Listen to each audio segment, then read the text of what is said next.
Good morning students, मैं आलोक कुमार शर्मा आपके सामने कक्षा 10 की फिजिक्स पढ़ाने के लिए उपस्थित हूँ। कक्षा 10 की जो फिजिक्स है उसमें जो प्रकाश ऑप्टिक्स है, लाइट टॉपिक चल रहा है। लाइट जो है वो यूनिट की हम अध्ययन कर रहे हैं। इसी क्रम में आज हम आपको 3 टॉपिक के बारे में डिस्कस करेंगे। एक तो रेखीय आवर्धन क्या है, रेखीय आवर्धन को इंग्लिश में हम लीनियर मैग्निफिकेशन कहते हैं। दूसरा पढ़ेंगे वक्रता, त्रिज्या तथा फोकस दूरी में संबंध क्या है, और तीसरा आपको पढ़ेंगे दर्पण का सूत्र क्या है। 3 टॉपिक आज हमको अध्ययन करना है। एक बार फिर सुन लीजिए, रेखीय आवर्धन, वक्रता, त्रिज्या तथा फोकस दूरी में संबंध और दर्पण के लिए सूत्र। तो सबसे पहले जो हम पढ़ने वाले हैं रेखीय आवर्धन। रेखीय आवर्धन को इंग्लिश में हम लीनियर मैग्निफिकेशन कहते हैं। परिभाषा होती है linear magnification is defined as the ratio of image height to the object height. यानी इमेज हाइट और ऑब्जेक्ट हाइट इन दोनों का जो अनुपात होता है इसी को हम रेखीय आवर्धन कहते हैं। या हम कह सकते हैं प्रतिबिंब की लंबाई तथा वस्तु की लंबाई के अनुपात को रेखीय आवर्धन कहते हैं। इसे स्मॉल m से प्रदर्शित करते हैं। तो स्मॉल m बराबर होता है इमेज हाइट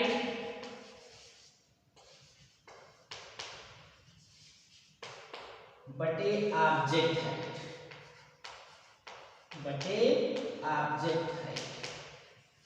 यानी कहने का मतलब ये है कि जो रेखीय आवर्धन है हमारा वो इमेज हाइट और ऑब्जेक्ट हाइट इन दोनों का अनुपात होता है। या इसको हम ऐसे भी कह सकते हैं m = h2/h1, जहाँ h2 जो है हमारा इमेज हाइट है और h1 जो है ऑब्जेक्ट हाइट है। कहीं कहीं ऐसे भी लिखा होता है m बराबर I/O भी लिखा होता है। तो I का मतलब होता है प्रतिबिंब की लंबाई और O का अर्थ है वस्तु की लंबाई। प्रतिबिंब की लंबाई और वस्तु की लंबाई के अनुपात को रेखीय आवर्धन कहते हैं। इसे स्मॉल m से प्रदर्शित करते हैं। रेखीय आवर्धन स्मॉल m का कोई मात्रक नहीं होता, यानी ये यूनिटलेस है। क्योंकि समान राशियों का अनुपात है इसलिए इसका कोई मात्रक नहीं होता, ये यूनिटलेस होता है। रेखीय आवर्धन का एक सूत्र ये भी होता है m बराबर -v/u। दर्पण के लिए जब रेखीय आवर्धन की बात करेंगे तो सूत्र होगा m बराबर -v/u, और जब लेंस के लिए बात करेंगे तो m बराबर होता है v/u। इस समय हम दर्पण के बारे में पढ़ रहे हैं। तो दर्पण के लिए रेखीय आवर्धन m बराबर होता है -v/u होता है, जहां पर v जो है दर्पण के ध्रुव से प्रतिबिंब की दूरी है और u दर्पण के ध्रुव से वस्तु की दूरी है। तो हम ये भी कह सकते हैं कि दर्पण के ध्रुव से प्रतिबिंब की दूरी तथा वस्तु की दूरी के अनुपात को रेखीय आवर्धन कहते हैं। यहाँ से भी अगर देखा जाए तो m का कोई मात्रक नहीं होता। यानी m का दो सूत्र, एक तो I/O और एक -v/u। अगर दोनों को आपस में मिलाकर लिखते हैं तो फार्मूला आपको नया मिल जाएगा I/O बराबर -v/u। ये भी सूत्र हमको मिल जाएगा, जहां पर I जो है प्रतिबिंब की लंबाई है, वो वस्तु की लंबाई है, v दर्पण के ध्रुव से प्रतिबिंब की दूरी है और u दर्पण के ध्रुव से वस्तु की दूरी है। इन 4 राशियों में से कोई भी 3 राशियां पता हो तो चौथी राशि को फार्मूला से अपने आप निकाल लेंगे। अब हम जानेंगे रेखीय आवर्धन के बारे में। जो अगर इमेज आपको बताया था जो प्रतिबिंब के बारे में कि इमेज 2 टाइप की होती है, एक रियल इमेज होती है और एक वर्चुअल इमेज होती है। रियल इमेज का मतलब वास्तविक प्रतिबिंब और वर्चुअल इमेज का मतलब होता है आभासी प्रतिबिंब। तो जो रियल इमेज है, वास्तविक प्रतिबिंब है, वास्तविक प्रतिबिंब के लिए m का मान ऋणात्मक होता है। यानी रियल इमेज के लिए लीनियर मैग्निफिकेशन नेगेटिव होगा ऑलवेज, चाहे वो लेंस की बात हो चाहे दर्पण की बात हो। यानी कहने का मतलब है अगर प्रतिबिंब वास्तविक है तो उसके लिए रेखीय आवर्धन ऋणात्मक होगा। कैसे? आप जानते हैं कि वास्तविक प्रतिबिंब हमेशा उल्टा बनता है। और जब उल्टा बनेगा यानी मुख्य अक्ष के नीचे की दिशा में बनेगा, तो नीचे की ओर बनेगा तो I का मान ऋणात्मक हो जाएगा। और वो वस्तु की लंबाई है, वस्तु की ऊंचाई है, वस्तु हमेशा मुख्य अक्ष से ऊपर रखी जाती है, तो I नेगेटिव हो गया और वो पॉजिटिव हो गया। नेगेटिव पॉजिटिव मिलाकर नेगेटिव ही होगा, इसलिए m का मान क्या होगा? ऋणात्मक होगा। अगर इस फार्मूले से देखा जाए तो v जो है प्रतिबिंब की दूरी है दर्पण के ध्रुव से, वो वास्तविक प्रतिबिंब दर्पण के बाईं ओर बनता है। तो जो वास्तविक प्रतिबिंब दर्पण के बाईं ओर बनेगा तो बाईं ओर की दूरियां ऋणात्मक चिन्ह के साथ ली जाती हैं, तो v नेगेटिव हो गया। और u वस्तु की दूरी है, तो दर्पण के ध्रुव से जो वस्तु की दूरी होती है, u जो होता है वस्तु हमेशा दर्पण के बाईं ओर रखी जाती है, तो u भी ऋणात्मक होगा। तो आपने देखा वास्तविक प्रतिबिंब के लिए v ऋणात्मक हो गया। हम दर्पण की बात कर रहे हैं इस समय, दर्पण के केस में वास्तविक प्रतिबिंब के लिए v ऋणात्मक हो गया, u हमारा ऋणात्मक होता ही है, तो माइनस माइनस कैंसिल हो जाएगा और ये माइनस आपका बच जाएगा। इसीलिए हमने आपको बताया कि वास्तविक प्रतिबिंब के लिए m का मान ऋणात्मक होता है। और आभासी प्रतिबिंब जिसको वर्चुअल इमेज कहते हैं, आभासी प्रतिबिंब के लिए m का मान धनात्मक होता है। कैसे देखें फार्मूले में, h2 आपकी इमेज हाइट है, अगर प्रतिबिंब आभासी है तो सीधा बनेगा, और सीधा का मतलब अगर ये आपकी मुख्य अक्ष है तो मुख्य अक्ष से ऊपर की दिशा में इमेज बनेगा, वस्तु की मुख्य अक्ष से ऊपर है तो h2 भी पॉजिटिव, h1 भी पॉजिटिव, या यहाँ कहे तो I भी पॉजिटिव, O भी पॉजिटिव, तो ये ऑलवेज पॉजिटिव, तो m का मान भी क्या होगा? पॉजिटिव हो जाएगा। इस फार्मूले को देखा जाए तो वास्तविक प्रतिबिंब आभासी प्रतिबिंब जो है दर्पण के दाईं ओर या दर्पण के पीछे बनता है, और दाईं ओर की दूरियां धनात्मक चिन्ह के साथ ली जाती हैं, v आपका पॉजिटिव होगा और u आपका नेगेटिव होगा, क्योंकि वस्तु हमेशा दर्पण के बाईं ओर रखी जाती है, तो ये पॉजिटिव ये नेगेटिव, तो जो u का माइनस है इस माइनस से प्लस हो जाएगा, ये m क्या हो जाएगा? पॉजिटिव होगा। दो बातें हमको ध्यान में रखनी है कि वास्तविक प्रतिबिंब के लिए m का मान ऋणात्मक होता है तथा आभासी प्रतिबिंब के लिए m का मान धनात्मक होता है। ठीक, कभी कभी यहाँ पे क्वेश्चन आता है कि यदि m बराबर -1 है तो इससे आप क्या समझते हैं? m का मान -1 है, इसका मतलब जो है वस्तु जो है वो अवतल दर्पण के बाईं ओर वक्रता केंद्र पर स्थित है।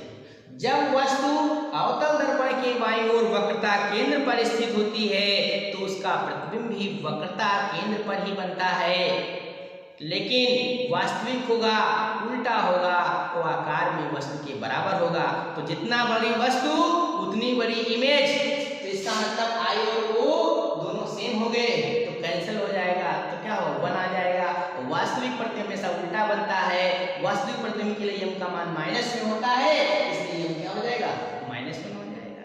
अगर m बराबर +1 लिखा है, कहिए जाए इसका क्या अर्थ है? m की वैल्यू अगर +1 है, m की वैल्यू यहाँ लिखे रहे हैं, m की वैल्यू अगर +1 है तो इसकी मीनिंग ये हुई कि दर्पण आपका जो है वो समतल दर्पण है। समतल दर्पण को प्लेन मिरर कहते हैं। समतल दर्पण में वस्तु की लंबाई और प्रतिबिंब की लंबाई ने इमेज हाइट ऑब्जेक्ट हाइट दोनों सेम होती है, और प्रतिबिंब आभासी बनता है इसलिए प्लस है, और सेम अगर है तो h2h1 सेम हो गया तो +1 आ जाएगा। ठीक है, तो ये आपका जो समतल दर्पण हो जाएगा। अगर एग्जाम में आ जाए कि m -0.5 है तो बताइए कौन सा दर्पण होगा? अगर m नेगेटिव है तो ये अवतल दर्पण होगा, क्योंकि उत्तल दर्पण में वास्तविक प्रतिबिंब संभव नहीं है, क्योंकि वास्तविक प्रतिबिंब के लिए ही m नेगेटिव होता है। तो m नेगेटिव है, इसका मतलब हो गया कि दर्पण कौन सा है? अवतल है, क्योंकि अवतल दर्पण में ही वास्तविक प्रतिबिंब संभव है। ठीक है, ये आपको ध्यान में रखना है। अगर कह दिया जाए कि m +0.5 है तो आप बताओ कौन सा दर्पण होगा? कह दिया जाए कि m इधर लिख दे रहे हैं m +0.5 है तो बताइए कौन सा दर्पण होगा? अब यहाँ देखिए पॉजिटिव साइन है, अगर m पॉजिटिव है तो तीनों कंडीशन पॉसिबल है, क्योंकि अवतल दर्पण में भी एक कंडीशन में आवर्धन पॉजिटिव होगा। कब? जब अवतल दर्पण में वस्तु फोकस तथा अवतल दर्पण के मध्य रखी जाती है तो उस समय प्रतिबिंब आभासी बनता है और उत्तल दर्पण में हमेशा आभासी प्रतिबिंब बनता है, समतल दर्पण में आभासी बनता है। तो पार्शियलिटी तीनों है, लेकिन वैल्यू को हम चेक करें, वैल्यू है 0.5, यम की वैल्यू 0.5 यानी 1 से कम है। अगर यम की वैल्यू +1 होती तो समतल दर्पण हो जाता। लिखा है 0.5 मींस 1 से कम है, तो समतल दर्पण तो होगा नहीं। अब बचा हमारा उत्तल और अवतल। तो उत्तल दर्पण में जो आभासी प्रतिबिंब बनता है वो सीधा तो होता है, लेकिन आकार में वस्तु से छोटा होता है। और जब आकार में वस्तु से छोटा हो गया मींस आई कम हो गया, वो ज्यादा हो गया। आई जब कम होगा वो ज्यादा होगा, तो यम का मान 1 से कम आएगा। इसलिए ये आपका जो है उत्तल दर्पण है। यम की वैल्यू अगर +0.5 है तो ये उत्तल दर्पण होगा। अगर यम की वैल्यू लिखी होती कि +2.0 लिखा होगा तो ये 1 से अधिक है तो हम कह देते हैं ये अवतल दर्पण है। तो इस तरीके से जो आवर्धन यम है इसकी वैल्यू देख करके हम जान जाएं, मेंशन कर दें कि दर्पण कौन सा है। वैल्यू देखकर हम बता सकते हैं कि दर्पण कौन सा है, वस्तु कहाँ रखी है, प्रतिबिंब कहाँ बनेगा, प्रतिबिंब कितने गुना है। आवर्धन का मतलब हम ये भी जाने शाब्दिक अर्थों में कि वस्तु का प्रतिबिंब कितने गुना बना है, वही आपका रेखीय आवर्धन है। तो इस तरीके से हम दर्पण के रेखीय आवर्धन की बात कर रहे थे। अब आज हम पढ़ेंगे इसके नेक्स्ट क्रम में कि वक्रता, त्रिज्या तथा फोकस दूरी में संबंध। इनमें जो अवतल दर्पण जो है या उत्तल दर्पण है, यानी एक शब्द में हम कह सकते हैं गोलीय दर्पण। तो गोलीय दर्पण के वक्रता, त्रिज्या तथा फोकस दूरी में क्या संबंध होता है, तो आपको मैंने पिछले लेक्चर में बताया भी है कि गोलीय दर्पण की वक्रता, त्रिज्या फोकस दूरी के 2 गुनी होती है, या फोकस दूरी वक्रता त्रिज्या की आधी होती है। जब हम गोलीय दर्पण की बात करें, स्फेरिकल मिरर की बात करें, तो वहां पर उत्तल दर्पण की भी बात हो गई और अवतल दर्पण की भी बात हो गई। तो यानी गोलीय दर्पण की जो वक्रता त्रिज्या है वो फोकस दूरी की 2 गुनी होती है, या गोलीय दर्पण की फोकस दूरी वक्रता त्रिज्या की आधी होती है। वक्रता त्रिज्या और फोकस दूरी क्या है हम पढ़ा चुके हैं, संक्षेप में हम फिर बता दे रहे हैं। गोलीय दर्पण जिस गोले का, खोखले गोले का कटा हुआ भाग होता है उसकी त्रिज्या को गोलीय दर्पण की वक्रता त्रिज्या कहते हैं। इसकी परिभाषा ये भी कह सकते हैं कि गोलीय दर्पण के ध्रुव P तथा वक्रता केंद्र C के बीच की क्षैतिज दूरी को दर्पण की वक्रता त्रिज्या कहते हैं। इसे कैपिटल R से प्रदर्शित करते हैं। और गोलीय दर्पण की जो वक्रता त्रिज्या होती है फोकस दूरी की 2 गुनी होती है, यानी जो R होगा ये 2F होगा, या कह सकते हैं गोलीय दर्पण की जो फोकस दूरी F है कि वक्रता त्रिज्या की आधी होती है, यानी F = R/2। चाहे कहिए R = 2F या F = R/2, जहां R क्या है गोलीय दर्पण की वक्रता त्रिज्या है, रेडियस ऑफ कर्वेचर है, और F जो है फोकस दूरी है जिसको फोकल लेंथ कहते हैं। अवतल दर्पण जो होता है, अवतल दर्पण के लिए F का मान ऋणात्मक होता है, यानी अवतल दर्पण की फोकस दूरी ऋणात्मक होती है। क्यों? क्योंकि अवतल दर्पण का फोकस बाईं ओर होता है। जब अवतल दर्पण का फोकस बाईं ओर होगा तो दर्पण के ध्रुव से फोकस के बीच की दूरी को ही फोकस दूरी कहते हैं। तो फोकस दूरी भी हम बाईं ओर नापेंगे और बाईं ओर की दूरियां ऋणात्मक होती हैं, इसलिए अवतल दर्पण की फोकस दूरी इस मान F ऋणात्मक होगी।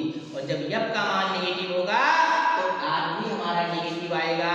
तो इससे हमको ये रिजल्ट पता चला कि जो अवतल दर्पण होता है, अवतल दर्पण के लिए वक्रता त्रिज्या R का मान हमेशा ऋणात्मक होता है। उत्तल दर्पण की फोकस दूरी धनात्मक होती है, पॉजिटिव होती है, क्योंकि उत्तल दर्पण का फोकस दाईं ओर होता है और दाईं ओर की दूरियां हम धनात्मक चिन्ह के साथ लेते हैं। तो उत्तल दर्पण के लिए F धनात्मक होगा, इसलिए उत्तल दर्पण की वक्रता त्रिज्या भी धनात्मक होगी। तो 2 बातें ध्यान में रखनी है, अवतल दर्पण की वक्रता त्रिज्या ऋणात्मक होती है जबकि उत्तल दर्पण की वक्रता त्रिज्या धनात्मक होती है। और वक्रता त्रिज्या फोकस दूरी के 2 गुनी होती है, या हम कह सकते हैं फोकस दूरी वक्रता त्रिज्या की आधी होती है। अगर फोकस दूरी मीटर में है तो वक्रता त्रिज्या का मात्रक भी मीटर में होगा, अगर फोकस दूरी सेंटीमीटर में है तो वक्रता त्रिज्या भी सेंटीमीटर में होगी। ठीक है, अब नेक्स्ट टॉपिक की बात करते हैं दर्पण के लिए सूत्र। जो गोलीय दर्पण है, चाहे उत्तल हो चाहे अवतल हो, उसके लिए सूत्र क्या है, मिरर फार्मूला क्या है? तो दर्पण के लिए सूत्र होता है 1/f बराबर 1/b प्लस 1/u। ये गोलीय दर्पण के लिए सूत्र होता है, यानी 1/f equal to 1/b plus 1/u, जहां u जो है object distance, u object distance है, v आपका जो है इमेज डिस्टेंस है, v को इमेज डिस्टेंस कहते हैं, और f आपका जो है वो फोकल लेंथ।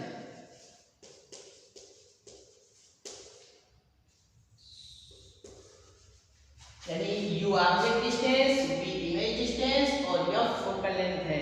फिर से सुन लीजिए हिंदी में भी, u जो है दर्पण के ध्रुव से वस्तु की दूरी है, v दर्पण के ध्रुव से प्रतिबिंब की दूरी है, और f दर्पण की फोकस दूरी है। अब जब न्यूमेरिकल लगाएंगे तो हम ये जाने कि u, v और f के चिन्ह क्या होंगे। अगर u, v और f के साइन हम न जान पाए, चिन्ह न जान पाए, किस चिन्ह में लेना है, प्लस में लेना है कि माइनस में लेना है, तो हमारा न्यूमेरिकल सही नहीं हो सकता। तो सबसे पहले हम चिन्ह के बारे में जाने, ध्यान से सुनिएगा। अगर आप चिन्ह निर्धारित कर लेंगे u, v और f का, तो न्यूमेरिकल लगाने में कोई दिक्कत नहीं होगी।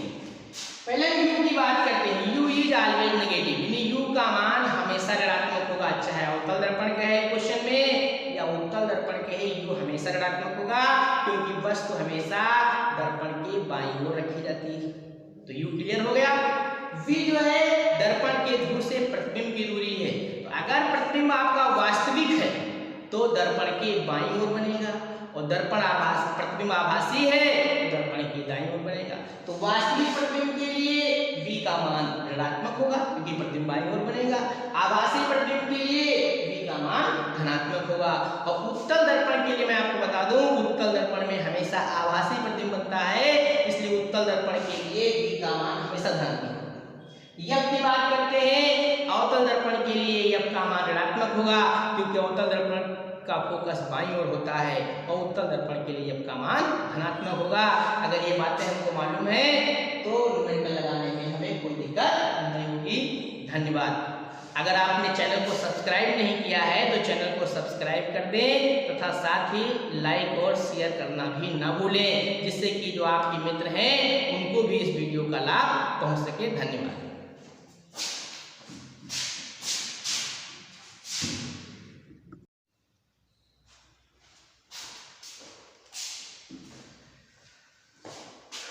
गुड मॉर्निंग स्टूडेंट्स, मैं आलोक कुमार शर्मा आपके सामने कक्षा 10 की फिजिक्स पढ़ाने के लिए उपस्थित हूँ। कक्षा 10 की जो फिजिक्स है उसमें जो प्रकाश ऑप्टिक्स है, लाइट टॉपिक चल रहा है। लाइट जो है वो यूनिट की हम अध्ययन कर रहे हैं। इसी क्रम में आज हम आपको 3 टॉपिक के बारे में डिस्कस करेंगे।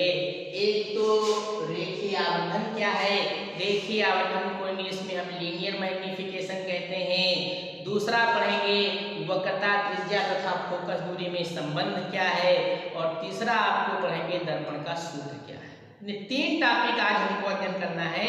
एक बार फिर सुन लीजिए, रेखीय आवर्धन, वक्रता त्रिज्या तथा फोकस दूरी में संबंध और दर्पण के लिए सूत्र। तो सबसे पहले जो हम पढ़ने वाले हैं रेखीय आवर्धन। रेखीय आवर्धन को इंग्लिश में हम लीनियर मैग्निफिकेशन कहते हैं। परिभाषा होती है, linear magnification is defined as the ratio of image height to the object height. यानी इमेज हाइट और ऑब्जेक्ट हाइट, इन दोनों का जो अनुपात होता है, इसी को हम रेखीय आवर्धन कहते हैं। या हम कह सकते हैं प्रतिबिंब की लंबाई तथा वस्तु की लंबाई के अनुपात को रेखीय आवर्धन कहते हैं। इसे स्मॉल m से प्रदर्शित करते हैं। तो स्मॉल m बराबर होता है इमेज हाइट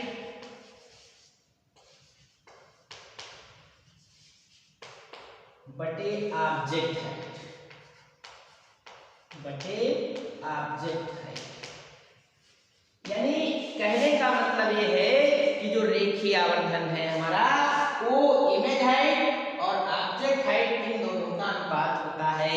या इसको हम ऐसे भी कह सकते हैं m इक्वल टू h2/h1, जहाँ h2 जो है हमारा इमेज हाइट है और h1 जो है ऑब्जेक्ट हाइट है।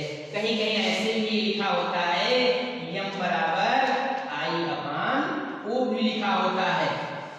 तो I का मतलब होता है प्रतिबिंब की लंबाई और O का अर्थ है वस्तु की लंबाई। प्रतिबिंब की लंबाई और वस्तु की लंबाई के अनुपात को रेखीय आवर्धन कहते हैं। इसे स्मॉल m से प्रदर्शित करते हैं।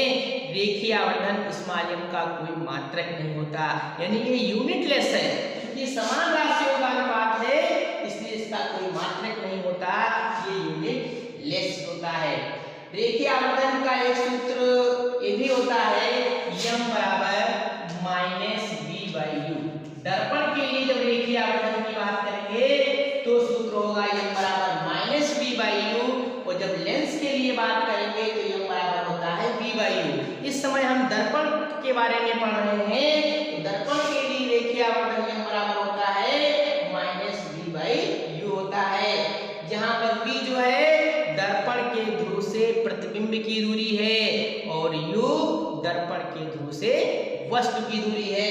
तो हम ये भी कह सकते हैं कि दर्पण के ध्रुव से प्रतिबिंब की दूरी तथा वस्तु की दूरी के अनुपात को रेखीय आवर्धन कहते हैं। यहाँ से अगर देखा जाए तो m का कोई मात्रक नहीं होता। यानी m का दो सूत्र, एक तो I/O और एक -v/u। अगर दोनों को आपस में मिलाकर लिखते हैं तो फार्मूला आपको नया मिल जाएगा I/O बराबर -v/u। ये भी सूत्र हमको मिल जाएगा, जहां पर I जो है प्रतिबिंब की लंबाई है, O वस्तु की लंबाई है, v दर्पण के ध्रुव से प्रतिबिंब की दूरी है और u दर्पण के ध्रुव से वस्तु की दूरी है। इन चार राशियों में से कोई भी तीन राशियां पता हो तो चौथी राशि को फार्मूला से अपने आप निकाल लेंगे। अब हम जानेंगे रेखीय आवर्धन के बारे में। जो अगर इमेज आपको बताया था जो प्रतिबिंब के बारे में कि इमेज दो टाइप की होती है, एक रियल इमेज होती है और एक वर्चुअल इमेज होती है।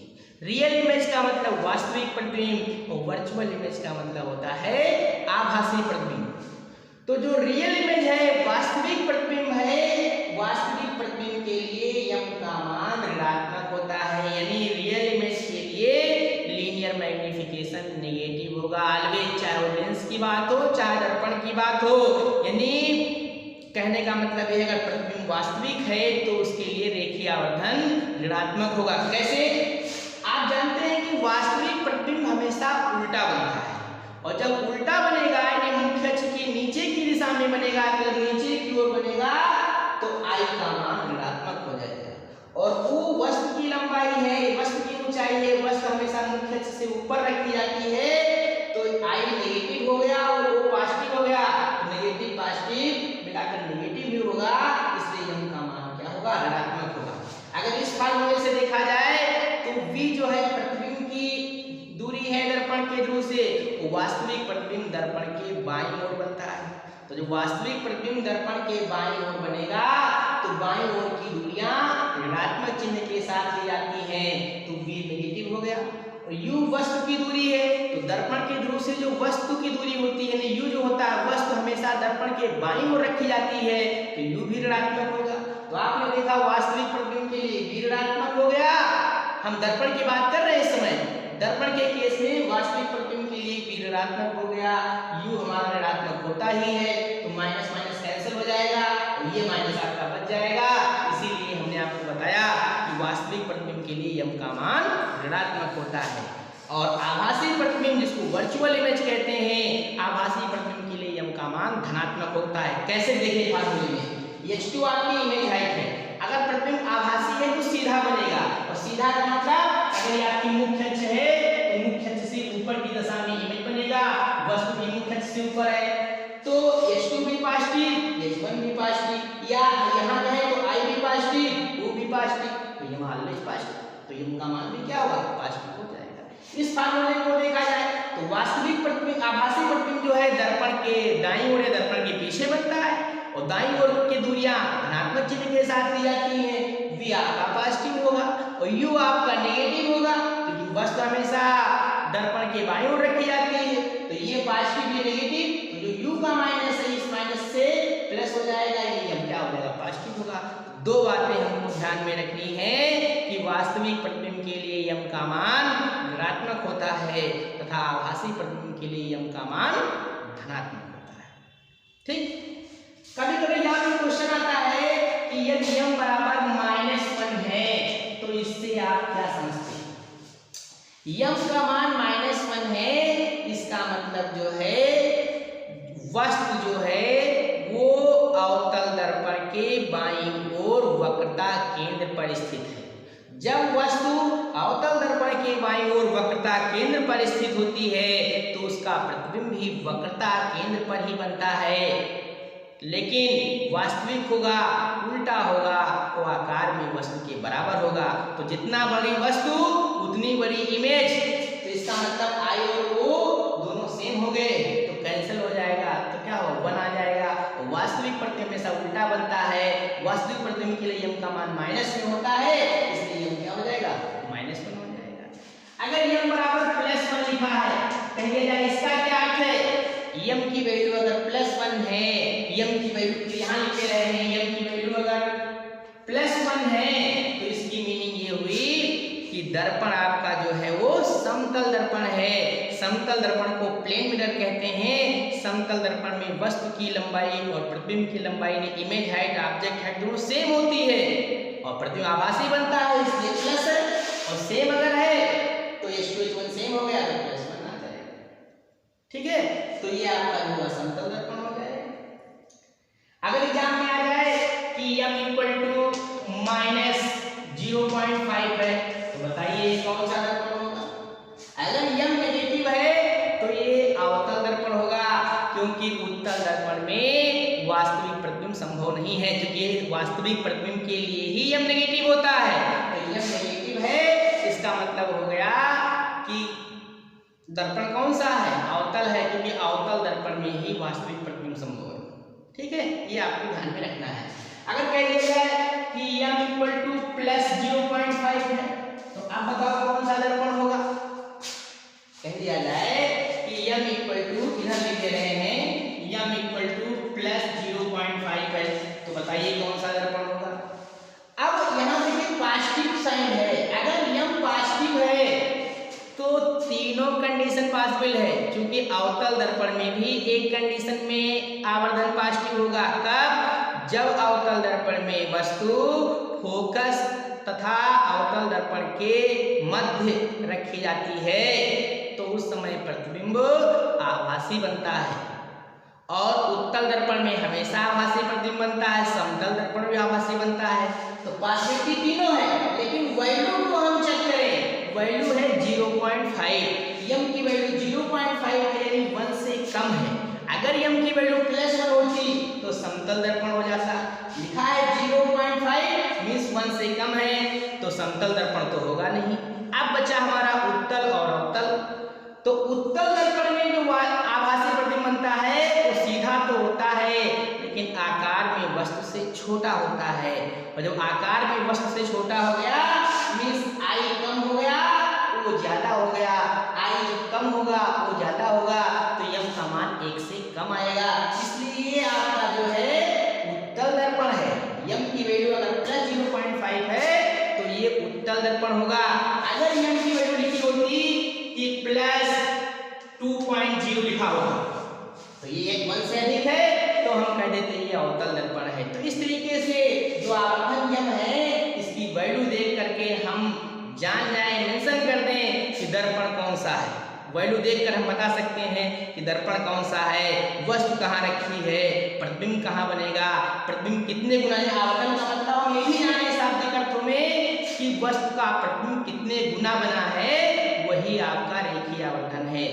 तो इस तरीके से हम दर्पण के रेखीय आवर्धन की बात कर रहे थे।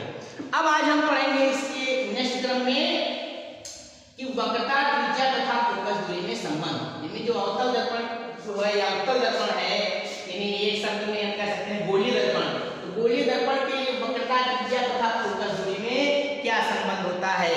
तो आपको मैंने पिछले लेक्चर में बताया भी है कि गोलीय दर्पण की वक्रता त्रिज्या फोकस दूरी के 2 गुनी होती है, या फोकस दूरी वक्रता त्रिज्या की आधी होती है। जब हम गोलीय दर्पण की बात करें, स्फेरिकल मिरर की बात करें, तो वहां पर उत्तल दर्पण की भी बात हो गई और अवतल दर्पण की भी बात हो गई। तो यानी गोलीय दर्पण की जो वक्रता त्रिज्या है वो फोकस दूरी की दोगुनी होती है, या गोलीय दर्पण की फोकस दूरी वक्रता त्रिज्या की आधी होती है। वक्रता त्रिज्या और फोकस दूरी क्या है हम पढ़ा चुके हैं, संक्षेप में हम फिर बता दे रहे हैं। गोलीय दर्पण जिस गोले का खोखले गोले का कटा हुआ भाग होता है उसकी त्रिज्या को गोलीय दर्पण की वक्रता त्रिज्या कहते हैं। इसकी परिभाषा ये भी कह सकते हैं कि गोलीय दर्पण के ध्रुव P तथा वक्रता केंद्र C के बीच की क्षैतिज दूरी को दर्पण की वक्रता त्रिज्या कहते हैं। इसे कैपिटल R से प्रदर्शित करते हैं। और गोलीय दर्पण की जो वक्रता त्रिज्या होती है फोकस दूरी की दोगुनी होती है, यानी जो R होगा ये 2f होगा, या कह सकते हैं गोलीय दर्पण की जो फोकस दूरी f है की वक्रता त्रिज्या की आधी होती है, यानी f = r/2। चाहे तो ये r = 2f या f = r/2, जहां r क्या है गोलीय दर्पण की वक्रता त्रिज्या है, रेडियस ऑफ कर्वेचर है, और f जो है फोकस दूरी है जिसको फोकल लेंथ कहते हैं। अवतल दर्पण जो होता है, अवतल दर्पण के लिए f का मान ऋणात्मक होता है, यानी अवतल दर्पण की फोकस दूरी ऋणात्मक होती है। क्यों? क्योंकि अवतल दर्पण का फोकस बाईं ओर होता है। जब अवतल दर्पण का फोकस बाईं ओर होगा तो दर्पण के ध्रुव से फोकस के बीच की दूरी को ही फोकस दूरी कहते हैं। तो फोकस दूरी भी हम बाईं ओर नापेंगे, और बाईं ओर की दूरियां ऋणात्मक होती हैं, इसलिए अवतल दर्पण की फोकस दूरी इस मान f ऋणात्मक होगी। और जब f का मान नेगेटिव होगा तो r भी हमारा नेगेटिव आएगा। तो इससे हमको ये रिजल्ट पता चला कि जो अवतल दर्पण होता है, अवतल दर्पण के लिए वक्रता त्रिज्या r का मान हमेशा ऋणात्मक होता है। उत्तल दर्पण की फोकस दूरी धनात्मक होती है, पॉजिटिव होती है, क्योंकि उत्तल दर्पण का फोकस दाईं ओर होता है और दाईं ओर की दूरियां हम धनात्मक चिन्ह के साथ लेते हैं। तो उत्तल दर्पण के लिए f धनात्मक होगा, इसलिए उत्तल दर्पण की वक्रता त्रिज्या भी धनात्मक होगी। तो दो बातें ध्यान में रखनी है, अवतल दर्पण की वक्रता त्रिज्या ऋणात्मक होती है जबकि उत्तल दर्पण की वक्रता त्रिज्या धनात्मक होती है। और वक्रता त्रिज्या फोकस दूरी के दोगुनी होती है, या हम कह सकते हैं फोकस दूरी वक्रता त्रिज्या की आधी होती है।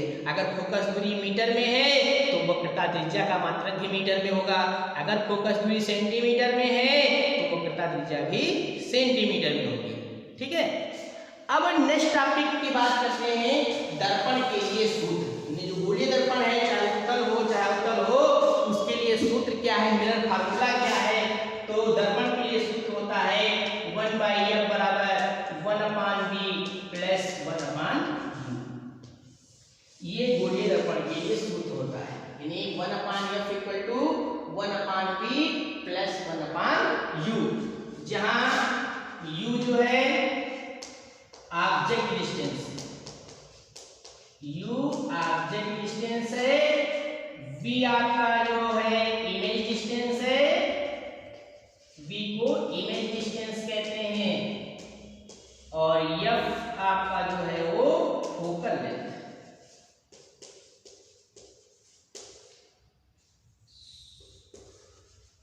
यानी u object distance, v image distance और f फोकल लेंथ है। फिर से सुन लीजिए हिंदी में भी, u जो है दर्पण के ध्रुव से वस्तु की दूरी है, v दर्पण के ध्रुव से प्रतिबिंब की दूरी है, और f दर्पण की फोकस दूरी है। अब जब न्यूमेरिकल लगाएंगे तो हम ये जाने कि u, v और f के चिन्ह क्या होंगे। अगर u, v और f के साइन हम न जान पाए, चिन्ह न जान पाए किस चिन्ह में लेना है, प्लस में लेना है कि माइनस में लेना है, तो हमारा न्यूमेरिकल सही नहीं हो सकता। तो सबसे पहले हम चिन्ह के बारे में जाने, ध्यान से सुनिएगा। अगर आप चिन्ह निर्धारित कर लेंगे u, v और f का, तो न्यूमेरिकल लगाने में कोई दिक्कत नहीं होगी। पहले u की बात करते हैं, u इज ऑलवेज नेगेटिव, यानी u का मान हमेशा ऋणात्मक होगा, चाहे अवतल दर्पण का है क्वेश्चन में या उत्तल दर्पण के है, u हमेशा ऋणात्मक होगा, क्योंकि वस्तु हमेशा दर्पण के बाईं ओर रखी जाती है। तो u क्लियर हो गया। v जो है दर्पण के ध्रुव से प्रतिबिंब की दूरी है। तो अगर प्रतिबिंब आपका वास्तविक है दर्पण के बाईं ओर बनेगा, और दर्पण प्रतिबिंब आभासी है तो दर्पण के दाईं ओर बनेगा। तो वास्तविक प्रतिबिंब के लिए v का मान ऋणात्मक होगा क्योंकि प्रतिबिंब बाईं ओर बनेगा। आभासी प्रतिबिंब के लिए v का मान धनात्मक होगा। और उत्तल दर्पण के लिए मैं आपको बता दूं, उत्तल दर्पण में हमेशा आभासी प्रतिबिंब बनता है, इसलिए उत्तल दर्पण के लिए v का मान हमेशा धनात्मक होगा। यफ की बात करते हैं, अवतल दर्पण के लिए यफ का मान ऋणात्मक होगा क्योंकि अवतल दर्पण का फोकस बाईं ओर होता है, और उत्तल दर्पण के लिए यफ का मान धनात्मक होगा। अगर ये बातें हमको मालूम है तो न्यूमेरिकल लगाने में हमें कोई दिक्कत नहीं होगी। धन्यवाद। अगर आपने चैनल को सब्सक्राइब नहीं किया है तो चैनल को सब्सक्राइब कर दें तथा साथ ही लाइक और शेयर करना भी ना भूलें, जिससे कि जो आपके मित्र हैं उनको भी इस वीडियो का लाभ पहुंच सके। धन्यवाद।